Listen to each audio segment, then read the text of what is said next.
नमस्कार, मी विलास बडे. न्यूज 18 लोकमतच्या या बुलेटिनमध्ये आपल्या सगळ्यांचं स्वागत. बुलेटिनची सुरुवात आपण करणार आहोत कुस्तीच्या फडात रंगलेल्या वादाच्या दंगलीनं. आणि ही दंगल सुरू झाली ती म्हणजे यंदाच्या महाराष्ट्र केसरीच्या निर्णयावरून. यंदाचा महाराष्ट्र केसरी किताब पैलवान शिवराज राक्षेनं पटकावला. मात्र स्पर्धेत आता सर्वात चर्चेत राहिला तो पैलवान सिकंदर शेख. महेंद्र गायकवाडनं सिकंदर शेखचा पराभव केला. सोलापूर जिल्ह्यातल्या मोहोळचा सिकंदर शेख महाराष्ट्र केसरीच्या विजेतेपदाचा प्रबळ दावेदार होता.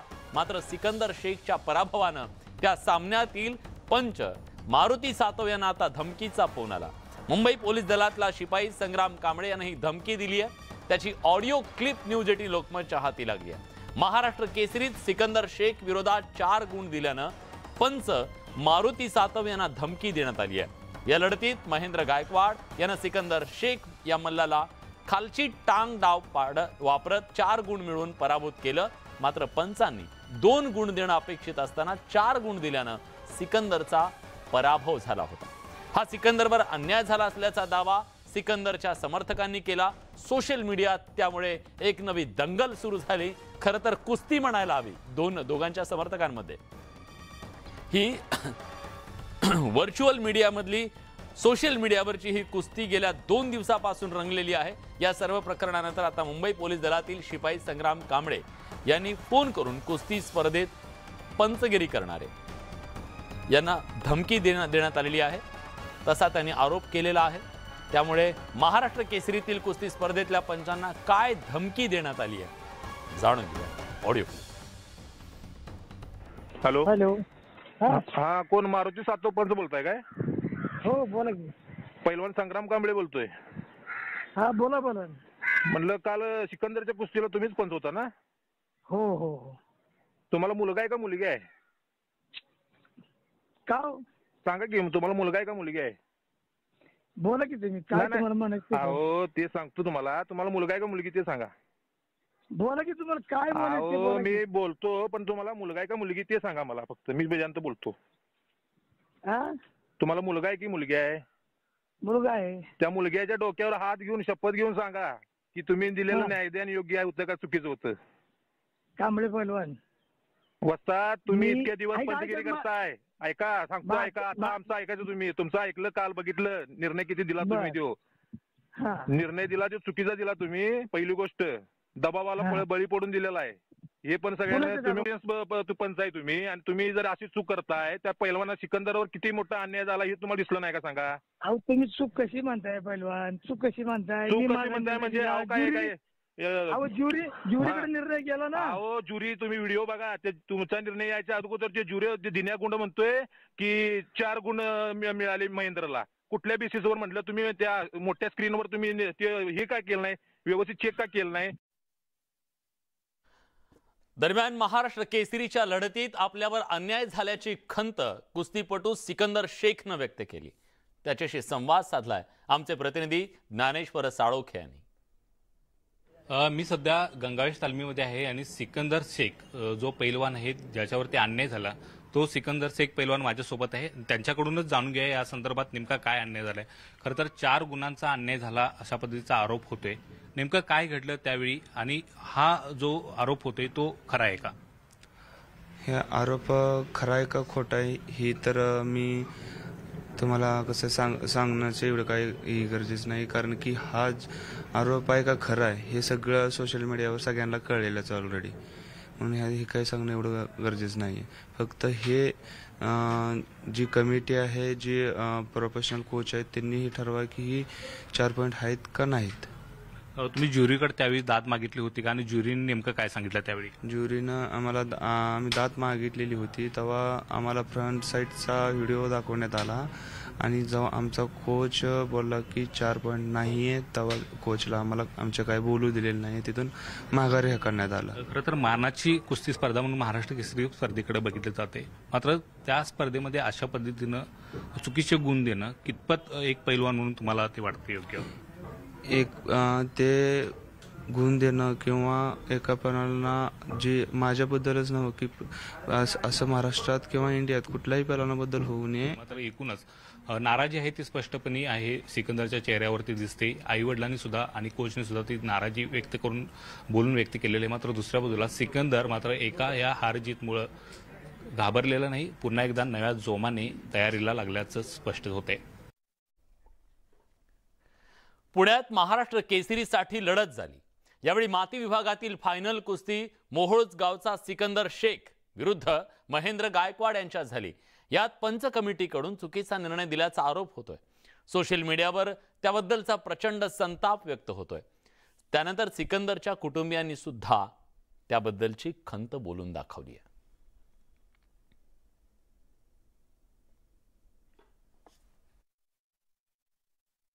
ह्याच पैलवानाला नाही, कुठल्याही महाराष्ट्रातल्या कुठल्याही पैलवानाला खेळायची ताकद आहे त्याची आता सध्याला.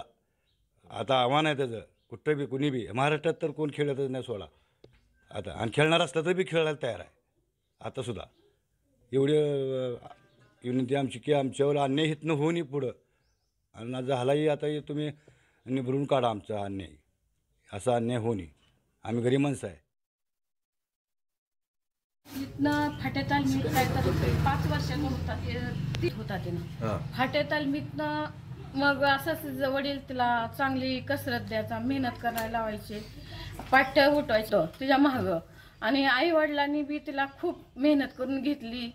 तिचं पुढं असं वाढत गेला तिनं चांगला. सिकंदरचं 4 पॉईंट होतं आणि त्याचा 1 पॉईंट होता. आणि पुन्हा त्याला एकदम 4 पॉईंट दिली. एकदम 4 पॉईंट दिलं आणि आमच्या पैलवानाला काहीच पॉईंट नाही. त्याला आमचा पैलवान 2 पॉईंटांना तरीसुद्धा मोहरा आमचा पैलवान आणि जिंकलेला आहे. आणि त्याला निर्णय देऊन कोच आला तर कोचला बी बाहेर काढून आमच्यावर अत्याचार झालेला आहे. तर तुम्ही ह्याचं न्याय करावं. सेमीफायनल मधल्या त्या कुस्तीचे हे ते क्षण आहेत ज्या क्षणावरून सगळा वाद निर्माण झाला. हा तो डाव आहे ज्याला असं म्हटलं जातं की हा खालची टांग डाव वापरत 4 गुण मिळवले आणि त्या सगळ्यावरून हा वाद निर्माण झालेला आहे. हाच तो डाव खालची टांग. महाराष्ट्र केसरीच्या मातीवरच्या फायनलमध्ये सोलापूरचा पैलवान महेंद्र गायकवाडनं खालची टांग लावून सिकंदर शेख या पैलवानाचा पराभव केलेला होता. मात्र या खालची टांगसाठी महेंद्रला दिले गेलेले 4 गुण चुकीचे असल्याचा दावा सिकंदरच्या समर्थकांकडून सुरू आहे. सोशल मीडियातून सिकंदरवर अन्याय झाल्याची कॅम्पेन चालवली जाते. सामन्याच्या दरम्यानही सिकंदरच्या प्रेक्षकांनी त्याच्या समर्थकांनी पंचांच्या निर्णयाला आक्षेप घेतला होता. मात्र ज्युरीनी पुन्हा व्हिडिओ रेफरल घेत महेंद्र गायकवाडला 4 गुण तर सिकंदर शेखला 1 गुण दिला. त्यामुळे सिकंदर शेख या लढतीत पराभूत झाला, त्याच्यावर अन्याय झालाय असा दावा सातत्याने केला जातोय.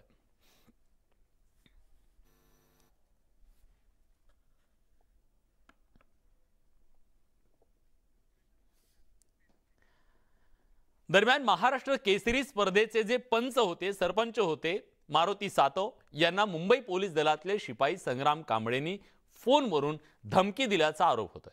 विशेष म्हणजे संग्राम कांबळे यांच्या पिस्तुलामध्ये गोळ्या भरतानाचा रील व्हिडिओ सुद्धा समोर आलाय. एका पोलिसानं पिस्तुलामध्ये गोळ्या भरतानाचा रील बनवणं कितपत योग्य आहे असा सवाल सुद्धा या निमित्तानं उपस्थित होतोय.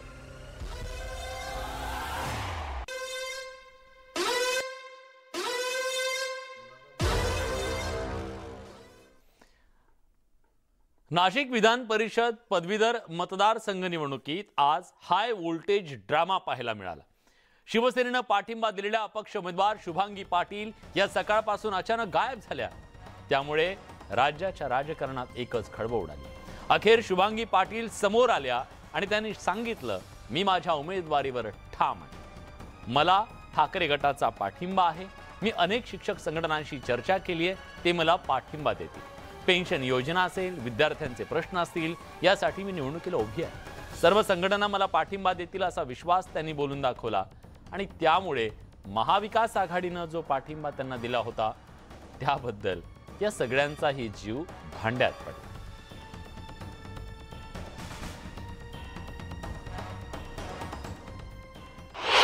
प्रचंड दबाव असेल, तुम्ही अगदी नॉट रिचेबल होण्याचं कारण काय होतं? ते वेळेवर सांगेल. काहीतरी असल्याशिवाय नॉट रिचेबल व्यक्ती नसतो, हे तुम्हालाही माहिती. मला पूर्ण विश्वास आहे माननीय उद्धवजी ठाकरे साहेबांवर, माननीय नाना पटोले साहेबांवर, माननीय आमचे म्हणजे माननीय उद्धवजींवर, उद्धव साहेब त्यांच्याशी बोलतील, माननीय अजितदादा साहेब असतील किंवा आमचे जयंत पाटील साहेब असतील, चारी आणि सगळ्याच पक्षश्रेष्ठींवर माझा पूर्ण विश्वास आहे. ते महाराष्ट्रातल्या एकमेव महिला उमेदवारांवर आणि एकमेव लेडीज आणि एकमेव काम करणाऱ्या व्यक्तीवर ते विश्वास टाकलेला आहे. ते टाकतील आणि ते त्यांचा निर्णय घेतील. नाशिकमध्ये तिरंगी लढत झाली होती आणि आता या लढतीमध्ये अपक्ष उमेदवार असतील सत्यजित तांबे, ठाकरे पक्ष, राष्ट्रवादी काँग्रेस आणि काँग्रेसही ज्यांच्या पाठीशी उभी राहील त्या शुभांगी पाटील आणि अपक्ष सुभाष जंगले या तिघांमध्ये ही लढत होणार आहे. त्यामुळे सत्यजित तांबे यांच्यासाठी अतिशय एकतर्फी ही निवडणूक वाटत असली तरी ऐनवेळी जो ट्विस्ट आला त्यामुळे ही लढत आता एकेरी नाही तर ती तिरंगी होणार आहे.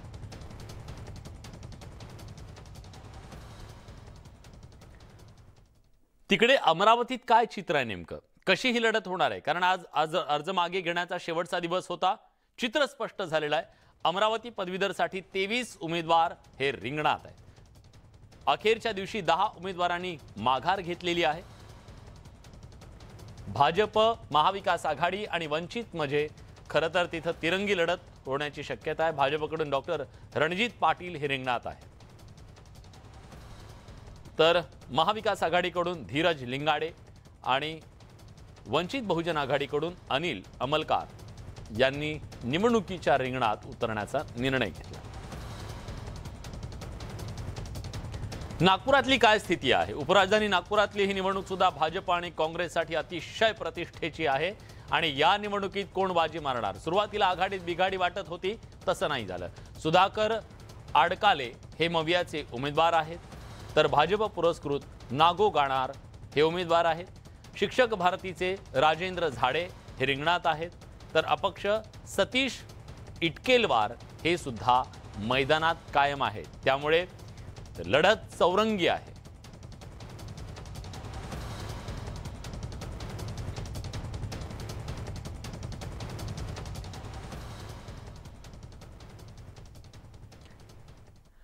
मुख्यमंत्री एकनाथ शिंदेंना राजकीय शह देण्यासाठी उद्धव ठाकरेंनी वंचित बहुजन आघाडीला सोबत घेण्याच्या हालचाली सुरू केल्या. उद्धव ठाकरे आणि वंचितचे नेते प्रकाश आंबेडकरांची चर्चा झाली, मात्र ती चर्चा केवळ मुंबई महापालिका निवडणुकीसाठी असल्याचं प्रकाश आंबेडकरांनी सांगितलं. त्यामुळे या संभाव्य युतीविषयी तर्कवितर्क लावले जात आहेत.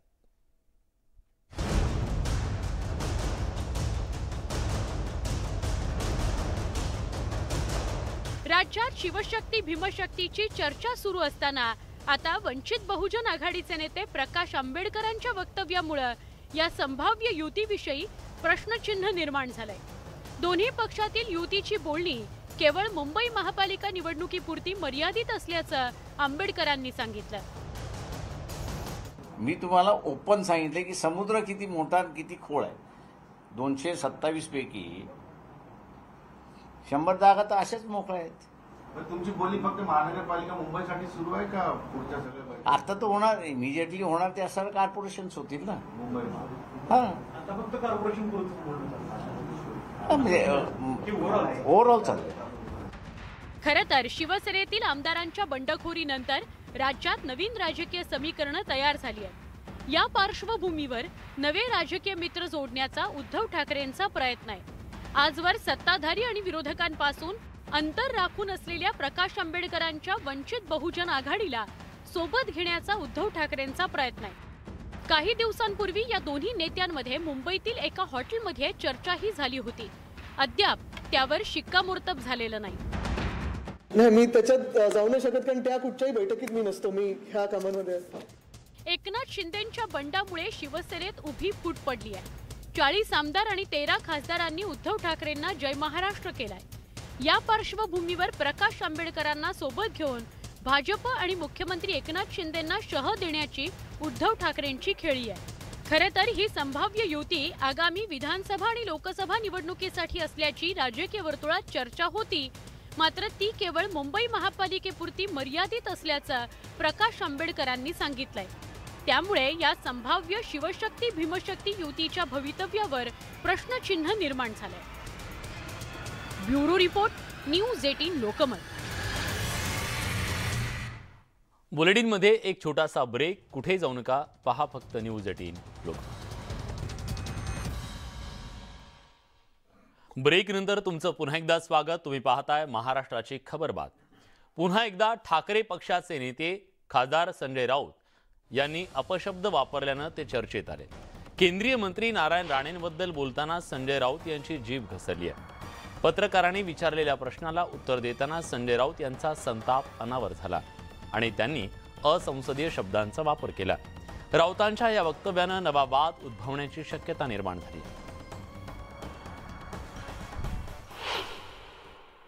काल नारायण राणे भांडूपमध्ये होते, त्यावेळेस त्यांनी एक आरोप केलेला आहे की सर सीएम